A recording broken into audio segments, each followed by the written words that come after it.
स्वागत है आपका और आपके साथ मैं हूं स्मिता रुशाल। सर्द मौसम, खुशहाल ठंड दिनों में खुशियों की गर्माहट, सर्दी का जादू और मुस्कान, सर्दी की जो मिठास है, सर्दियों का जो सफर है उसमें कहीं ना कहीं एक खलल भी होता है। मुस्कान के साथ उदासी मन में आखिरकार क्यों आते हैं? विंटर ब्लूज जो सर्दियों के दिनों में आपको मिलते हैं, तो उस विंटर ब्लूज का क्या असर आपके ऊपर पड़ता है, ये तमाम बातें हम जानेंगे। क्योंकि मौसम बदलने के साथ ही शरीर भी आपका जो है वो संवेदनशील हो जाता है, जिसमें कई तरीके की हेल्थ प्रॉब्लम जैसे सर्दी, जुकाम, बुखार, ये तमाम तरीके की चीज़ें होने लगती हैं। लेकिन जब सर्दियां शुरू होती हैं तो कुछ लोगों में मूड स्विंग्स की समस्याएं भी होने लगती हैं। उदासी महसूस होना, बिना बात के चिड़चिड़ाहट होने लगना, सर्दी के मौसम में बदलाव होने के दौरान मूड बिगड़ना जैसी दिक्कतें आमतौर पर देखी जाती हैं। बारिश का मौसम जो है वो खत्म होने के बाद जब मौसम में गिरावट आती है और समय धीरे धीरे सर्दियों की तरफ बढ़ता है, तो कुछ लोगों को शरीर में कमजोरी आना, उदासी महसूस होना, ऐसी दिक्कतें भी होती हैं और मौसम में गर्माहट आते ही ये सही भी हो जाता है। मूड बदलने की इस स्थिति को विंटर ब्लूज कहा जाता है। चलिए इस पर आज बात करते हैं। हमारे साथ मौजूद हैं सीनियर साइकोलॉजिस्ट डॉक्टर अरविंद ओता, माइंड ट्रेनर सुदर्शन सावंत हमारे साथ हैं और लाइफ कोच भूपेंद्र सिंह राठौर हमारे साथ हैं। आप सभी का बहुत स्वागत है हमारे साथ इस चर्चा में जुड़ने के लिए। विंटर ब्लूज, जहाँ तक मुझे याद है बहुत सारे ऐसे लोग हैं जिसको इसके बारे में नहीं पता होगा, क्योंकि आमतौर पर सबसे पहले आपके पास आते हुए अरविंद जी, क्योंकि आप डॉक्टर हैं, साइकोलॉजी को बहुत अच्छी तरीके से समझते हैं, लेकिन वही कहते हैं कि अवेयरनेस बड़ी ज़रूरत की चीज़ होती है। क्योंकि आमतौर पर हमें यही लगता है कि सर्दियों के दिनों में खाओ पियो और चादर ओढ़कर सो जाओ, ये बड़ा अच्छा लगता है। किसी ने इसको ऐसे सोचा ही नहीं कि ऐसा सिर्फ सर्दियों में ही क्यों लगता है, गर्मियों में क्यों नहीं मन करता कि खा पी के सो जाते हैं और कोई काम नहीं करते हैं। लेकिन जब सोचा तो अच्छी बात है कि लोग इसको लेकर जागरूक हुए, इसको सोचने लगे कि ये डिसऑर्डर है और इससे बचने की ज़रूरत है। अरविंद जी, इसको कैसे देखते हैं आप? क्या इसकी अवेयरनेस अब ज़्यादा बढ़ी है और बढ़ने की ज़रूरत है, और क्या क्या इसके साइड इफ़ेक्ट्स हैं? ओके, हम सबको जैसे पता है इंडिया में वैसे भी मानसिक स्वास्थ्य समस्याओं से संबंधित हमारे पास अवेयरनेस बहुत कम है, लिटरेसी बहुत कम है। तो यस, बहुत लोगों को ये प्रॉब्लम होती है, खास करके जो हम डिस्कस कर रहे हैं सर्दी के दिनों में। ये एक तरीके का डिप्रेशन भी हो सकता है जिसको हम सीजनल अफेक्टिव डिसऑर्डर कहते हैं, बट आपने ठीक कहा इसको हम विंटर ब्लू भी कहते हैं।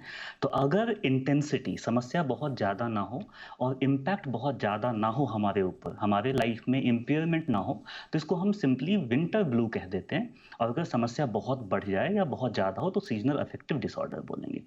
दोनों के जो रीजंस है वो ऑलमोस्ट सेम है। हमें बस समझते टाइम ये ध्यान रखना होगा कि अगर समस्या बहुत गंभीर और बहुत बढ़ा हुआ हो तो उसके लिए हमें as quickly as possible mental health services लेनी चाहिए और हमें मनोचिकित्सक से मिलना चाहिए।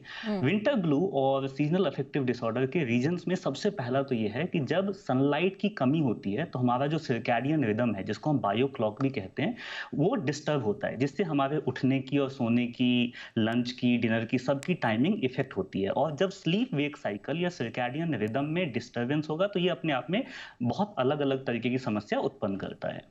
अगर हम अलग बायोलॉजिकल कॉजेज की बात करें तो हमारे ब्रेन में, हमारे बॉडी में एक न्यूरोट्रांसमीटर है सेरोटोनिन। तो जब लाइट की कमी हो तो उस कंडीशन में सेरोटोनिन भी कम मात्रा में प्रोड्यूस होगा, जिसकी वजह से हम ठीक से मूड रेगुलेट नहीं कर पाते, क्योंकि ये न्यूरोट्रांसमीटर मूड रेगुलेशन के लिए इंपॉर्टेंट होता है। एक और न्यूरोट्रांसमीटर है जिसका बहुत स्ट्रॉन्ग कनेक्शन विंटर ब्लू या सीजनल अफेक्टिव डिसऑर्डर और लाइट के साथ है। जब भी लंबे टाइम तक कोई इंडिविजुअल सनलाइट फेस नहीं करता तो उसके बॉडी में एक और केमिकल है जिसकी प्रोडक्शन बहुत ज्यादा बढ़ जाती है, दैट इज मेलेटोनिन। और मेलेटोनिन जब भी बढ़ेगा तो हम ड्राउजी फील करेंगे, हमारी जो स्लीप है वो डिस्टर्ब होगी, हम हमेशा सोते रहना चाहेंगे, या हमेशा नहीं लेकिन हमारे सोने की प्रवृत्ति या सोने की चाह बढ़ जाती है। और कुछ लोगों में इसका रीजन जेनेटिक भी हो सकता है। ये देखा गया है कि अगर फर्स्ट लाइन रिलेटिव्स को डिप्रेशन, एंजाइटी की प्रॉब्लम हो या उनको एसिडी की, सीजनल अफेक्टिव डिसऑर्डर की प्रॉब्लम रही है तो वो बच्चों को होने की संभावना, उस केस में बच्चों को होने की संभावना बढ़ जाती है। जी, सुदर्शन जी, जब मैं इस रिपोर्ट को पढ़ रही थी तो मैंने ये देखा कि इसमें ये कहा गया कि ज़्यादा इफेक्ट इसका महिलाओं के ऊपर पड़ता है, खास करके जो कम उम्र की महिलाएं हैं, अपने घर से थोड़ा दूर रह रही हैं। जाहिर सी बात है, एक तरीके का डिप्रेशन भी इसको कह सकते हैं, और हो सकता है इससे इफेक्टिव वो ज़्यादा होती हैं। माइंड ट्रेनर हैं आप, और मेरे ख्याल से ह्यूमन माइंड तो एक ही तरीके से काम करता है, चाहे वो पुरुष का हो या फिर महिलाओं का हो। फिर भी महिलाओं पर इसका असर ज़्यादा पड़ना, क्या इसके कोई साइंटिफिक कारण हो सकते हैं? सही कहा आपने कि ये जो पहले हम समझते हैं कि विंटर ब्लूज होता क्या है। विंटर ब्लूज ऐसा है कि वो जो ठंड के समय में मन का जो है वो एक अलग ही लेवल पे मन चला जाता है, तो उसको विंटर ब्लूज कहते हैं। और सबसे इम्पॉर्टेंट चीज़ है, मैं ये समझता हूँ कि कुदरत से हमें कुछ सीखना चाहिए। और कुदरत से क्या सीखना चाहिए? कुदरत से सबसे इम्पॉर्टेंट चीज़ सीखना चाहिए, चाहे वो धूप हो, चाहे बारिश हो, चाहे ठंड हो, कोई भी सीजन हो, उसमें वो अपना काम करते रहता है और अपना जो मूड को और काम को कंटिन्यूस रखता है। उसी तरह हमारा लाइफ में भी कई सारी सीजन होगा, मगर उस सीजन में भी हमारा माइंड कंट्रोल में रहना बहुत ही ज़रूरी है। और मैं ये समझता हूँ इसका जो समस्या का जो उसका कहते हैं ना कि क्या रीजन है उसका, और ये समय के अनुसार थोड़ा चेंज होता है। जब विंटर अभी आने वाला है नवंबर महीने में, तो उसमें थोड़ा बहुत कहीं ना कहीं कुछ लोगों को ये इफेक्ट होता है। तो उसी तरह चाहे वो महिला हो चाहे पुरुष हो, हर किसी को ये कुछ ना कुछ थोड़ा बहुत इफेक्ट करता है। जी भूपेंद्र जी, मंडे ब्लूज पे तो बड़ी सारी मीम्स भी बनती हैं, बहुत सारी बातें भी होती हैं, और इंस्टाग्राम पर देखें तो भरा पड़ा रहेगा इस पे मीम्स का पूरा वो कि मंडे ब्लूज से कैसे बचना है, मंडे ब्लूज किस तरीके से इफेक्ट करता है। विंटर ब्लूज की कोई बात नहीं करता, और इसीलिए मैंने शुरुआत में बोला कि ये मैंने भी महसूस किया जब मुझे नहीं पता था कि ये किसी तरीके का डिसऑर्डर हो सकता है। इसको सैड कहते हैं, जैसा कि उन्होंने बताया भी, सीजनल इफेक्टिव डिसऑर्डर है ये सैड। तब तक मुझे यही लगता है कि सर्दियों के दिनों में खा पी कर सोना सबको लगता है कि यही करना चाहिए, और इसी तरीके की मनोवृत्ति हमारी हो जाती है। बड़ा मजा आता है रजाई ओढ़कर सो जाने में। क्या आपको लगता है कि इसमें जैसे हमने मंडे ब्लूज पर मीम्स बनाए और ऐसे करके लोगों की मनोवृत्ति बताई कि मंडे के दिन कैसे होती है, वैसे विंटर ब्लूज पे भी बहुत जरूरी है कि अवेयरनेस चाहे जिस भी थ्रू बढ़े, लेकिन थोड़ी बढ़े, लोगों को पता चले कि ये डिसऑर्डर है, इससे बचने की जरूरत है। नमस्ते Smita ji, and thank you so much for having me here. Smita ji, बिल्कुल अवेयरनेस बहुत ज़्यादा ज़रूरी है। सच बताऊं तो थोड़े दिनों पहले तक मुझे भी नहीं पता था कि ऐसा ही होना चाहिए, बट यस, सर्दियों में ज़्यादा सोने की, ज़्यादा खाने की ये बड़ी इच्छा होती है, घर में ही रहने की इच्छा होती है। तो इससे बचने के लिए बहुत सारी चीज़ें की जा सकती है। जैसे सबसे पहली चीज़ है एक्टिव लाइफस्टाइल। विश्व के सबसे ठंडे प्रदेश जो हैं, जहां पे कई बार एक ब्लू जोन करके डॉक्यूमेंट्री भी है, जहां पे लोग 100 साल से ज्यादा कैसे, तो वो लोग बिल्कुल छोटे छोटे काम करते रहते हैं, जैसे खेतों में काम करना, गार्डन में काम करना, या घर में ही लकड़ी काटना, या और कुछ ना कुछ। इसके कारण वो लोग एक्टिव भी रहते हैं, फ्रेश भी रहते हैं, और बहुत ही ज्यादा आगे बढ़ पाते हैं। साथ ही साथ मेडिटेशन तो बहुत जरूरी है। एंड मेरे फादर ने मुझे बचपन से एक चीज सिखाई कि बहुत ज्यादा लोड डाल दो इस बच्चे के ऊपर। तो मैं बचपन से काफी ज्यादा बिजी रहा हूं, और मुझे बिजी रहना, वर्कहोलिक होना बहुत अच्छा लगता है। बट आई थिंक जब आप वर्क की तरफ बहुत ज्यादा झुकाव रखते हैं, तो because of that you never feel winter blues, Monday blues. आपने बोला तो बार बार याद आ रहा था। बट हाँ, काम में बहुत ज्यादा बिजी रहे। Lot of people don't have goals. मैंने एक कहावत सुनी थी मेरे टीचर से कि people are not lazy, they goals are lazy. अगर विंटर में भी लोगों के कुछ सॉलिड गोल्स हों about their profession, about their business, या फिर अबाउट देयर हेल्थ, या किसी भी चीज से रिलेटेड, तो फिर I think very easy to take care of this. And memes तो इसके ऊपर भी बहुत सारे बनते हैं स्मिता जी, जैसे कि 10 दिन से नहाना नहीं, ठंडे पानी से मुझे बहुत ज्यादा डर लग रहा है। इस तरह के मीम्स बहुत सारे बनते हैं। I think awareness must be there, ताकि लोगों को समझ में आए कि कहीं ऐसा ना हो कि विंटर के कारण वो डिप्रेशन के अंदर चले जाएं। And that's why active lifestyle is the must. जी बिल्कुल। अरविंद जी, जब अभी भूपेंद्र जी इसके बारे में बता रहे थे कि लोग अगर काम करें, उस पर फोकस करें, तो कहीं ना कहीं ये ब्लूज इस तरीके के नहीं होंगे, ऐसा डिप्रेशन नहीं आएगा ये फेज़। और आप भी जब बात कर रहे थे सनलाइट की कि वो कितना ज़रूरी है, और ये वो फेज़ भी होता है जब कम सनलाइट हमें मिले या फिर बहुत ज़्यादा ठंड हो, तो हमारा बॉडी अपने आप थोड़ा सुस्त पड़ने लगता है। उस समय भी मुझे ये एग्जाम्पल याद आ रहा था कि अक्सर हम देखते हैं जो हमारे पहाड़ी इलाकों के लोग हैं उनको ज़्यादा मेहनती कहा जाता है। अगर आप देखेंगे तो उनके बारे में ये कहा जाता है कि पहाड़ के लोग बहुत मेहनती होते हैं, बहुत काम करते हैं। इवन जब वो पहाड़ से मैदान की तरफ भी आते हैं तो वो बहुत मेहनती लोगों में गिने जाते हैं। तो क्या वहाँ तो हमेशा सर्दी होती है? वो तो उनकी बॉडी उस तरीके से ढल चुकी है सर्दी के दिनों में रहने की, कम सनलाइट, क्योंकि आप कई ऐसे हमारे स्टेट है जहाँ पर 4 बजे ही आप देखें तो शाम रात जैसी स्थिति हो जाती है। तो फिर क्या हम ये मानकर चले कि साइकोलॉजिकली बहुत इफेक्ट होता है, आप कहाँ रह रहे हैं, किस जगह पे रह रहे हैं, इससे विंटर ब्लूज का साइकोलॉजिकली बहुत कनेक्शन है? हाँ, आपने सही कहा। इसका साइकोलॉजिकल कनेक्शन तो है ही, बट रिसर्च ये भी बताता है कि ऐसी जगहों पे जहाँ सनलाइट बहुत कम देखा जाता है, चाहे वो इंडिया में हो या इंडिया से बाहर हो, वहाँ इसके होने के चांसेस भी बढ़ेंगे। तो सनलाइट का तो डायरेक्ट कनेक्शन है ही, और ये सबको भी नहीं होता। लाइक अगर अभी जैसे सर्दी का मौसम स्टार्ट हो गया तो सबको तो नहीं होगा, राइट? तो कुछ साइकोलॉजिकल और बायोलॉजिकल कुछ कंडीशंस हैं सबके लाइफ में। कुछ लोग ज़्यादा प्रोन हो सकते हैं एसिडी के लिए या विंटर ब्लू के लिए, तो सब में नहीं देखा जाता। आप एक क्वेश्चन अभी और कर रहे थे, मैं उसको थोड़ा सा एक्सपैंड करना चाहूँगा। आप पूछ रहे थे कि वुमेन्स में ये प्रॉब्लम क्यों होती है ज़्यादा। वुमेन्स में ये प्रॉब्लम होने का मेन रीज़न ये है कि वुमेन्स हर मंथ एक हार्मोनल साइकिल से गुजरती हैं, तो उनके लाइफ में hormonal changes already they are facing every month. तो अगर इस सीजन में, दैट मीन्स विंटर सीजन में, अगर वो अपना अच्छे से ध्यान ना रखे अपने साइकी का, अपने फिजिकल हेल्थ का, तो उनमें चांसेस थोड़ा ज़्यादा बढ़ता है। और इंडिया में खास करके हम देखते हैं कि विमेन का जो एक्टिविटी है, विमेन की जो एक्टिविटीज है वो लिमिटेड होती है इन कंपैरिजन ऑफ मेल्स। शहर में तो चलिए ठीक है, बट अगर हम विलेज की बात करें तो एक बहुत ही लिमिटेड रेंज में रहना, लिमिटेड लोगों से बात करना, इन सब की वजह से भी विमेन में ये प्रॉब्लम ज़्यादा देखने को मिलता है। जी बिल्कुल, और बहुत अच्छा किया कि आपने इस पॉइंट को भी समझा दिया, ताकि जो दर्शक हमारे इस वक्त हमें देख रहे हैं उन्हें समझ में आए कि क्यों ये कहा गया है इस रिसर्च में कि महिलाओं पर इसका ज़्यादा इफेक्ट है। अब सुदर्शन जी, क्योंकि आप माइंड ट्रेनर हैं, तो मैं चाहूँगी कि कुछ टिप्स दीजिए इस तरीके के डिसऑर्डर से बचने के लिए।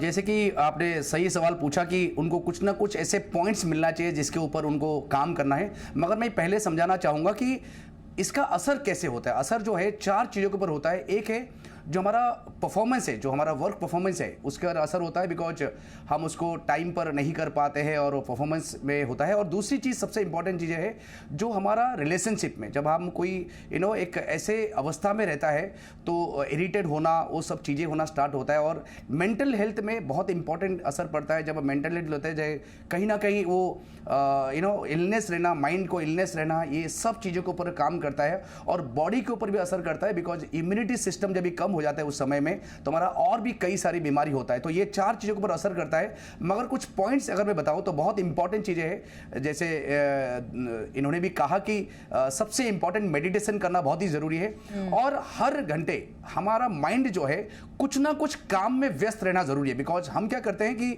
जब हम माइंड को खाली रखते हैं तब जाके कुछ ना कुछ हमें एक नेगेटिव थॉट आता है और चीज़ें जो है और बुरी हो जाता है। मगर जब आप माइंड को हर बार बिजी शेड्यूल में रखते हो तो आपके माइंड के अंदर कोई नेगेटिव थॉट नहीं आता, कुछ काम करने को मन नहीं करता है जो हमें इफेक्ट करे। तो मैं ये कहूँगा कि एक तो मेडिटेशन करना है, दूसरा सबसे इंपॉर्टेंट काम को हर बार कुछ ना कुछ काम करना है, और तीसरी सबसे इंपॉर्टेंट जो सन का किरण है वो विटामिन डी देता है, तो उसमें वो ज़रूर उसमें ले, और इसमें से थोड़ा बहुत आपको आराम मिल सकता है। जी बिल्कुल, तो ये कुछ महत्वपूर्ण टिप्स हैं। और भूपेंद्र जी, आप कुछ टिप्स देना चाहेंगे अगर मान लीजिए विंटर ब्लूज की वजह से डिप्रेशन जैसी स्थिति हो गई है, तो उससे बाहर निकलने के कुछ टिप्स?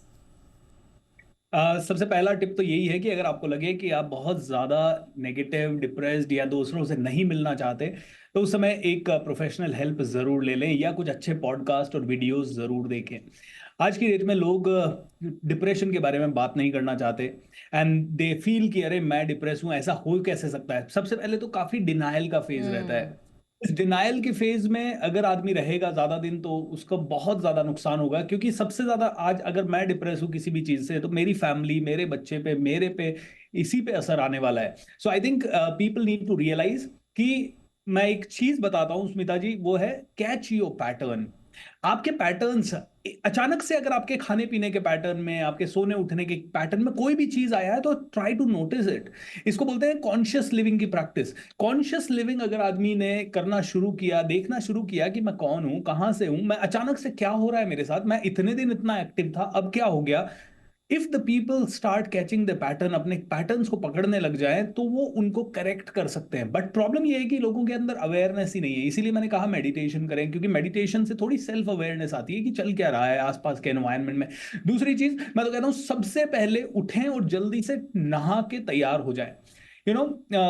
मुझे मेरे टीचर्स ने हमेशा ये सिखाया कि अगर आप जल्दी सूट बूट पहन के तैयार हो जाते हैं, you feel very active, and बाद आपकी कुछ करने की इच्छा होती है। एक बुक भी है जिसका नाम है एटॉमिक हैबिट्स। वो कहती है कि जब भी आपको एग्जैक्टली जिंदगी में कोई भी हैबिट को चेंज करना है ना, तो जैसे एक्सरसाइज की हैबिट तो डालनी है उसको तो स्टेप बाय स्टेप जूते आप चेंज कीजिए एक ही बार, उसके कोर फैक्टर को अगर आपको बदलना है तो। बहुत बढ़िया बात आपने कही। अब साइकोलॉजिकल इफेक्ट की भी बात हम कर ही रहे हैं और सारे हमने ट्रीटमेंट की इसमें बात की कि कैसे क्या पॉइंट्स होने चाहिए, तो मैं चाहूँगी कि अगर मान लीजिए विंटर ब्लूज से डिप्रेशन की स्थिति हो ही गई है और मान लीजिए योग करने का भी मन नहीं कर रहा या किसी पॉडकास्ट को सुनने का भी मन नहीं कर रहा, इस हद तक हम इसके डिप्रेशन में जा चुके हैं, तो फिर कोई इफेक्टिव ट्रीटमेंट है इसका, अरविंद जी? हाँ, जब भी हम ट्रीटमेंट की बात करते हैं तो प्रिवेंशन भी समझ लेना चाहिए। प्रिवेंशन और ट्रीटमेंट दोनों बहुत इम्पोर्टेंट है सभी दर्शकों के लिए। जैसे हम अभी बात भी कर रहे हैं कि हमें ज़्यादा से ज़्यादा टाइम, प्रिवेंशन की बात कर रहा हूँ, 3 पॉइंट ध्यान रखना है प्रिवेंशन के लिए। ज़्यादा से ज़्यादा टाइम अपने आप को आउटडोर एक्टिविटी में इन्वॉल्व रखें और घर के अंदर भी ट्राई करें कि ऐसा कोई एक प्लेस हो जहां सनलाइट रहे। इस पे हम बहुत बात कर चुके हैं तो आगे नहीं बढ़ेंगे। एक और बहुत इंपॉर्टेंट पॉइंट है कि हम कैफीन कंजम्पशन अपना कम करें या कोई भी ऐसा सब्सटेंस, कोई भी ऐसी चीज़ जिससे कैफीन हमें मिलता है उसको हम कम करें, स्पेशली इवनिंग के टाइम, तो इससे थोड़ी राहत मिल सकती है। अब हम ट्रीटमेंट की बात करते हैं तो यस, अगर कोई इंडिविजुअल खुद की हेल्प नहीं कर सकता ना, तो वो सनलाइट में जा सकता है, उठने का मन नहीं कर रहा, तो ऑब्वियसली हमारे पास मेडिकेशन तो है ही, जिसमें anti depressant, anti anxiety medication है। मेडिकेशन के साथ साथ कुछ साइकोथेरेपीज और कुछ अलग टाइप की थेरेपीज भी अवेलेबल है, जिसमें एक बहुत ही मेन लाइट थेरेपी को यूज किया जाता है, जिसमें हम मिमिक करते हैं रियल सनलाइट को फॉर 20 to 30 मिनट्स और इससे बेनिफिट देखने को मिलता है। और एक और साइकोथेरेपी है जो बहुत ही प्रोमिनेंटली हम यूज करते हैं, that is CBT, cognitive behaviour therapy.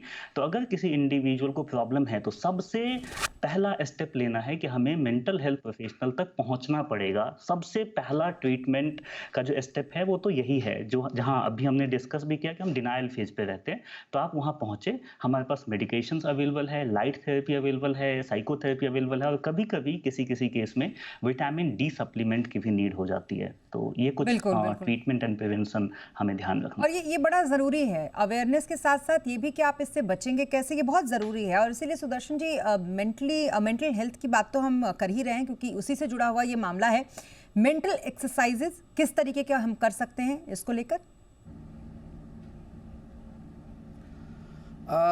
देखिए क्या है कि सबसे इम्पॉर्टेंट चीज़ें है कि जैसे बहुत अच्छा इन्होंने कहा कि सुबह जल्दी उठना, और ये एक हैबिट है और इसको अगर हम कंटिन्यू करते हैं और सुबह सुबह जो बहुत अच्छा कहा गया है कि अगर 24 घंटे में 1 घंटा भी अगर हमारे हेल्थ को नहीं दे पाया तो फिर हमने क्या किया।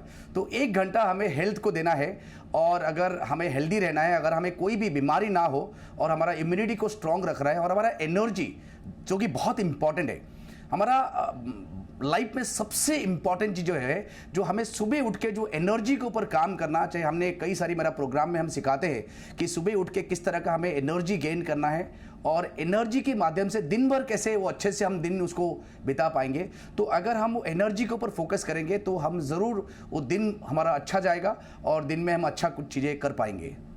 जी भूपेंद्र जी, अक्सर मैं ये देखती हूँ कि पॉजिटिव माइंडसेट की बात करते हैं और पॉजिटिव माइंडसेट बहुत ज़रूरी भी है और इससे बाहर निकलने के लिए या किसी भी तरीके के डिप्रेशन से बाहर निकलने के लिए ज़रूरी है। लेकिन हम अगर उस डिप्रेशन के फेज़ में नहीं है, बस उस ब्लूज से अभी गुजर रहे हैं, बहुत एक कह सकते हैं डेप्थ उसका नहीं आया है हमारी ज़िंदगी में, उसको देखते हुए पॉजिटिव माइंडसेट को हमेशा कैसे बनाया रखा जा सकता है, इसके लिए क्या टिप्स होने चाहिए?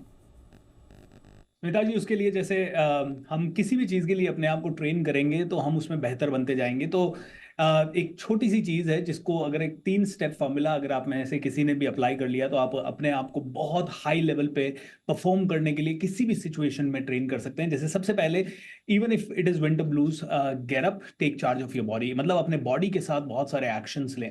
बॉडी से एक्शन लेते ही बॉडी और माइंड का बहुत ज़बरदस्त कनेक्शन है। Body and mind is like psychosomatic. अगर आपने बॉडी को लथार्जिक कर दिया, आप रजाई के अंदर घुस गए और ऑटोमेटिकली आपका माइंड भी डल होने लग जाएगा। इसीलिए बॉडी से अगर हमने थोड़े से एक्शन लिए तो माइंड एक्टिव हो जाएगा। Psycho and Soma, psycho means mind and Soma यानी बॉडी, साइकोसोमैटिक है आपकी। दूसरी चीज, आप अपने आप को अफर्मेशंस या राइट स्टोरीज दे सकते हैं। राइट स्टोरीज, राइट अफर्मेशंस ये है कि I can do something, I am really born to win, मैं चाहे जो कर सकता हूं, मैं जीतने के लिए पैदा हुआ हूं। एंड तीसरी एंड सबसे इंपॉर्टेंट चीज है आपका मीनिंग एंड आपकी फोकस कहाँ है लाइफ में।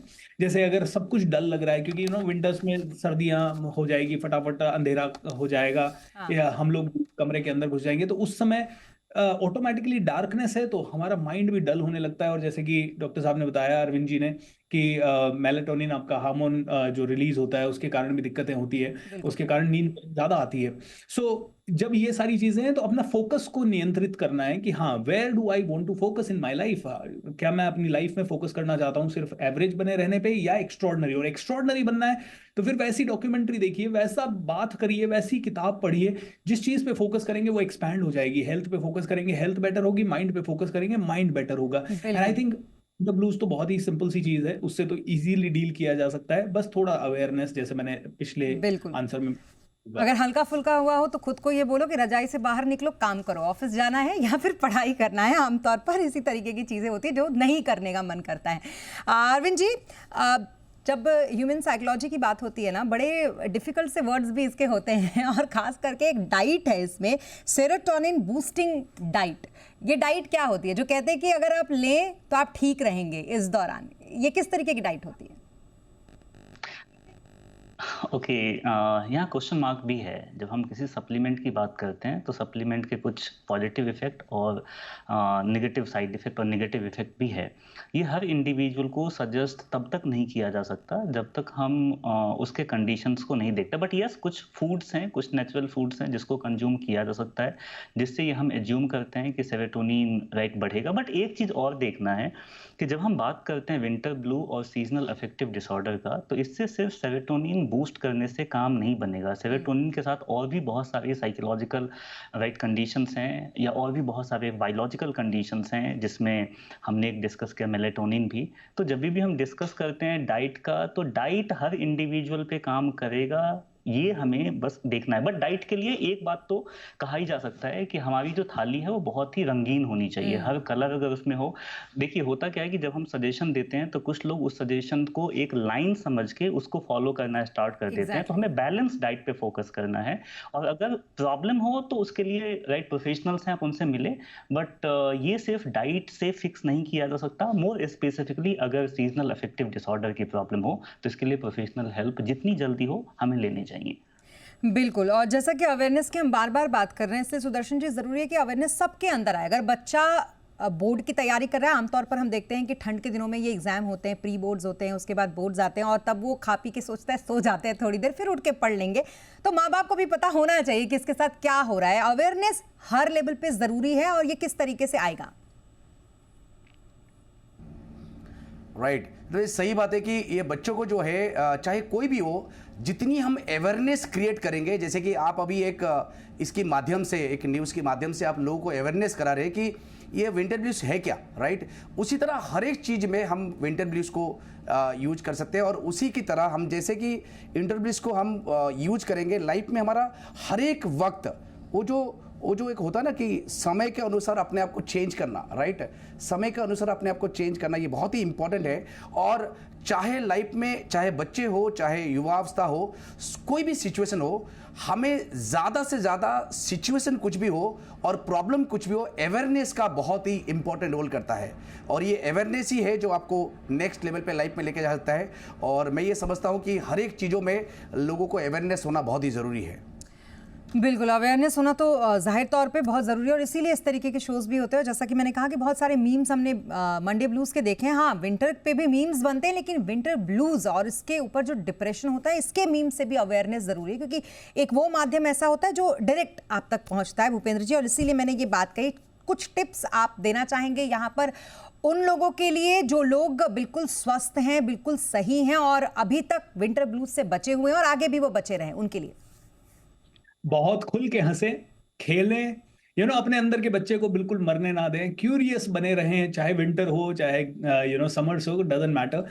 एक अच्छी संगत, एक अच्छी आदत और एक अच्छा गुरु हमेशा अपनी जिंदगी में रखें। ये 3 चीजें अगर आपने रखी एंड हंसते रहे, खेलते रहे, मस्त रहे, तो आप बहुत जबरदस्त जिंदगी जिएंगे। चलिए अरविंद जी, आप भी अपनी तरफ से कोई एक छोटा सा टिप्स दे दीजिए जाते जाते, ताकि हमारे दर्शकों को डॉक्टर के हिसाब से ये पता चले कि क्या उन्हें करना चाहिए। देखिए इस सीजन में स्ट्रेस कुछ लोगों में ज़्यादा बढ़ जाता है। हमें ये समझना है कि हमारे पास टाइम की थोड़ी कमी हो जाती है, इसलिए हम अपना काम बहुत अच्छे तरीके से नहीं कर पाते। 2-3 चीज़ें हैं जो एज अ साइकोलॉजिस्ट हम इस प्रोग्राम के माध्यम से हम बात कर सकते हैं।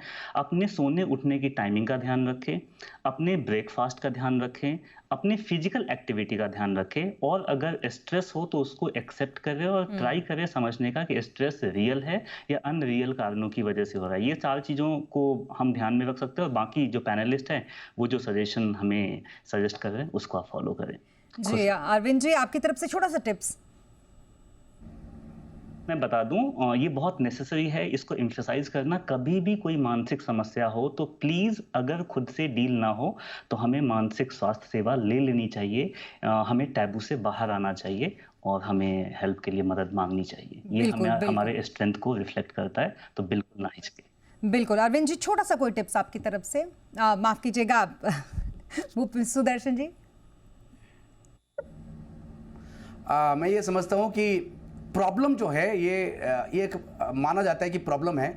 मानो कोई भी प्रॉब्लम है, अगर उसको प्रॉब्लम को प्रॉब्लम समझेंगे तो प्रॉब्लम बढ़ेगा। मगर मैं ये समझता हूँ अगर प्रॉब्लम को आप अपॉर्चुनिटी लेते हैं तो चीज़ों को अगर आप डेप्थ में जाएंगे और उसमें जाके उसमें कोई ना कोई एक एक अच्छा चीज़ें ढूंढेंगे तो कहीं ना कहीं हमें वो प्रॉब्लम नज़र ना आता है। और सबसे इंपॉर्टेंट चीज़ें है कि जैसे मेरा फ्रेंड ने बताया कि सबसे इंपॉर्टेंट चीज़ें है कि आपका जो डेली शेड्यूल है, जो हमारा जो एक एक शेड्यूल बना हुआ है, उसको अगर सुबह से लेकर रात तक अच्छे से शेड्यूल बना पाए और हर एक घंटे में क्या क्या करना है अगर आप एक एक राइटिंग में रखे तो आपका माइंड पूरी तरह काम पे व्यस्त रहेगा। और मुझे लगता है कि अगर इस तरह का काम करेंगे तो कोई भी चाहे विंटर ब्लूज क्या कोई भी बीमारी इतना इजीली आपका बॉडी के अंदर नहीं आ पाएगा। काम करो और मस्त रहो और अपना ध्यान रखो अच्छी तरीके से, और मेंटल हेल्थ पे ध्यान रखना बहुत ज़्यादा ज़रूरी है। बहुत शुक्रिया आप सभी का हमारे साथ इस चर्चा में जुड़ने के लिए और हमसे बातचीत करने के लिए, बहुत शुक्रिया।